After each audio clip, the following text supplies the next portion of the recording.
Gas welcome to own channel civil engineering Sharma ji. दोस्तों आज का वीडियो काफ़ी ज़्यादा इंपॉर्टेंट है। आज मैं ऐसी 5 टर्म्स आपको बताने वाला हूँ जो सिविल इंजीनियरिंग की लाइन में काफ़ी ज़्यादा इंपॉर्टेंट है। उन्हीं पे मैं बात करूँगा, प्रैक्टिकली आपको दिखाऊँगा कि क्या होती हैं वो। तो मैं टॉपिक क्लियर कर दूँ। सबसे पहले हमारे रहेगा लैप लेंथ के बारे में बात करूँगा, डेवलपमेंट लेंथ, एंकरेज लेंथ हम जिसे बोलते हैं उसके बारे में मैं बात करूँगा, क्रैंक बार या बेंट अप बार जिसे हम बोलते हैं उसके बारे में मैं बात करूँगा, जॉगल जो होती है उसके बारे में मैं बात करूँगा, और वन वे और टू वे स्लैब जो होती है उसके बारे में मैं इस वीडियो में बात करने वाला हूँ। तो काफ़ी ज़्यादा इंपॉर्टेंट वीडियो होगी, कंप्लीट वीडियो देखना, काफ़ी नॉलेज आप इसमें से बटोरोगे। तो उससे पहले प्लीज़ चैनल को सब्सक्राइब कर लो। प्रैक्टिकल नॉलेज इस चैनल पे मैं लाता रहता हूँ। बेसिक चीज़ें होती हैं जो हर सिविल इंजीनियर को पता होनी चाहिए, वो यहाँ आपको मिलेंगी। तो स्टार्ट करते हैं। सबसे पहले हम लैप लेंथ से स्टार्ट करेंगे कि लैप लेंथ होती क्या है। देखो, हमारा कोई भी बार आता है, अगर हम कॉलम में प्रोवाइड कर रहे हैं, स्लैब में प्रोवाइड कर रहे हैं, वो कंटिन्यू स्टैंडर्ड लेंथ अगर मैं बात करूँ 12 मीटर का बार वो होता है। तो किसी भी बार को हम 12 मीटर के बाद हमें एक्सटेंशन तो करना पड़ता है, क्योंकि हमारे कंटिन्यूस बीम होते हैं, कंटिन्यूस स्लैब होती है। तो आगे तो 12 मीटर के बाद हमें उसको जोड़ना तो पड़ेगा अगले बार को। तो 3 प्रोसेस उसके रहते हैं। लैप लेंथ होता है जहाँ कपलर यूज़ करते हैं, जहाँ हम बेल्डिंग करते हैं। तो इन तीनों में से बेस्ट कौन सा रहता है, जहाँ कपलर जहाँ लैप लेंथ। तो हम लैप लेंथ की बात करें तो जो हमारी लैपिंग हम करते हैं वो 50D के हिसाब से हमारी रहेगी। 50D क्या हो गया, 10 mm का बार है तो 50 × 10 500 mm हमें लैप वो प्रोवाइड करना होता है। और जब भी हम लैब प्रोवाइड करते हैं, एक चीज़ आपको हमेशा ध्यान देनी है, लैब प्रोवाइड करते वो जो आपका लैब रहेगा वो स्टैगर्ड होना चाहिए, मतलब सरिया आगे पीछे होना चाहिए। ये नहीं कि एक ही जगह पे लैब हम डालेंगे। अगर एक ही जगह पे हम लैब डालते हैं तो फेलियर के चांसेस काफ़ी ज़्यादा बढ़ जाते हैं। मतलब अगर लोड पड़ेगा तो एक जगह अगर लैब होगा, एक जगह अगर किसी चीज़ का भी जॉइंट होता है तो वहाँ से वो चीज़ टूट जाती है या फेल हो जाती है। तो कभी भी आपको लैब प्रोवाइड करना है तो वो आपको अल्टरनेट स्टैगर्ड प्रोवाइड करना है, जिग जैग प्रोवाइड करना है, और उसमें आपको 50D के हिसाब से आपका लैब पूरा होना चाहिए। 50 मतलब कांस्टेंट वैल्यू, जिस डाया का भी सरिया यूज़ करोगे वो 50 × डाया कर देना है।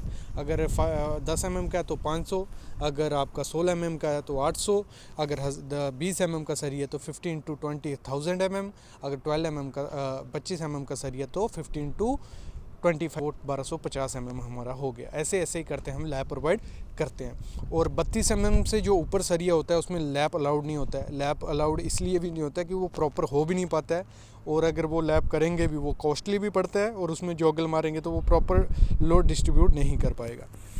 ठीक है, ये चीज़ क्लियर कर देना, क्योंकि 32 डाया के बाद हम क्या करते हैं, या तो कपलर प्रोवाइड करते हैं जहाँ हम बेल्डिंग उसमें प्रोवाइड करते हैं, और बेल्डिंग भी हमें गैस बेल्डिंग उसमें प्रोवाइड करनी होती है। ये हमारा लैब का टॉपिक क्लियर हो गया। अगला हमारा टॉपिक है डेवलपमेंट लेंथ। तो डेवलपमेंट लेंथ क्या होती है, एंकरेज लेंथ होती है जो हम बीम में प्रोवाइड करते हैं, कॉलम में प्रोवाइड करते हैं। तो हमें किस हिसाब से वो प्रोवाइड करनी होती है, वो भी हमारी रहती है 50 to 60D हिसाब से हमारी रहती है। कई जगह आपको देखेगा कि 50D होगी। एल जो हम मारते हैं बीम में वो हमारी डेवलपमेंट लेंथ होती है। वो किस लिए प्रोवाइड की जाती है, एंकरेज के लिए, कि अगर बाई चांस फ्यूचर में जब बेंडिंग मूवमेंट मैक्सिमम हो जाए, मतलब लोड पड़ेगा बीम के बीच में, तो वो चीज़ खींचेगी नीचे का।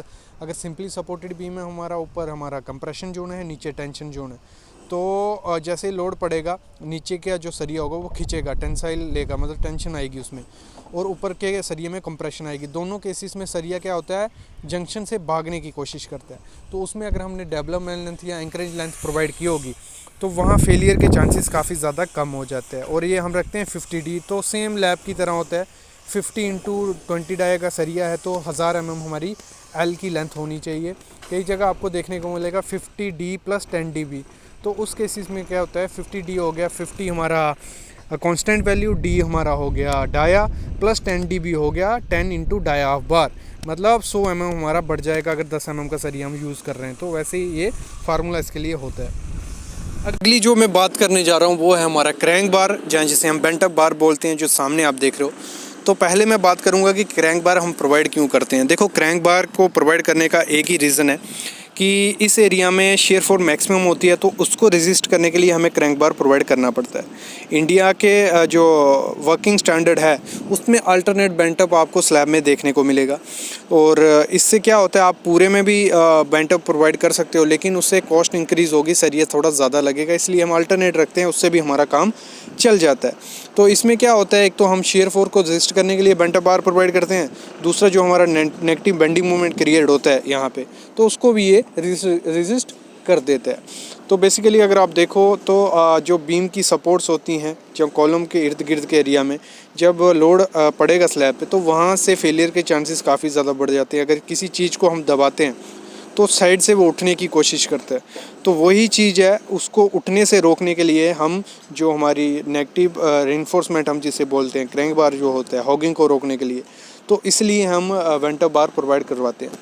तो इसकी जब कटिंग लेंथ निकालनी पड़ती है तो उसमें क्या करते हैं 0.42 इंटू डी, तो ये हमें एक्स्ट्रा लेंथ उसमें जोड़नी पड़ती है अगर इसकी हमें क्रैंक लेंथ की स्लोप की लेंथ निकालनी हो। तो इसमें 0.42 इंटू डी क्या हो गया, आपकी थिकनेस हो गई स्लैब की, दोनों तरफ से कवर माइनस कर लो। 125 mm की स्लैब है, अगर 25 ऊपर से 25 नीचे से निकाल के 0.42 इंटू 75 mm करेंगे तो वो एक्स्ट्रा हो जाएगी। मतलब एक क्रैंक बार के लिए हम पकड़ के चलते हैं 40 से 50 mm एक्स्ट्रा लेंथ ऐड करते हैं हम स्टील बार की कटिंग लेंथ में। ये 3 चीज़ें आपको क्लियर होगी। चौथी चीज़ है हमारी जॉगल। जॉगल क्या होती है, जैसे मैंने लैपिंग की बात की, तो जो हमारा 12 mm से ऊपर सरिया होता है तो उसमें आपको जॉगल प्रोवाइड करनी पड़ती है। क्यों प्रोवाइड करनी पड़ती है, क्योंकि जो हमारा जॉगल आप सामने देख रहे हो, जॉगल ये चीज़ होती है, एक बैंड प्रोवाइड किया होता है कि ऊपर के सरिया का लोड डायरेक्टली ट्रांसफ़र हो जाए नीचे के बार में, तो इसलिए हम जॉगल प्रोवाइड करते हैं। इसकी 1:6 हम रखते हैं।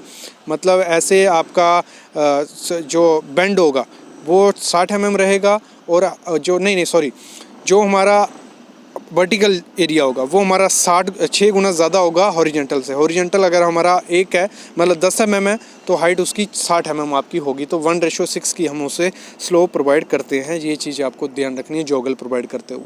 और जॉगल आपकी इस तरह होनी चाहिए कि जब आप लैब करो तो बीच में उसमें लैब नहीं बचना चाहिए। तो जॉगल का आपको कंसेप्ट क्लियर हो गया। तो ये आपका 12 से ऊपर का जो सरिया होता है उसमें हमें जॉगल प्रोवाइड करनी पड़ती है। अगर बीम में हम जॉगल प्रोवाइड नहीं करें तो चलेगा, लेकिन कॉलम में आपको मस्ट जॉगल प्रोवाइड करनी ही करनी है।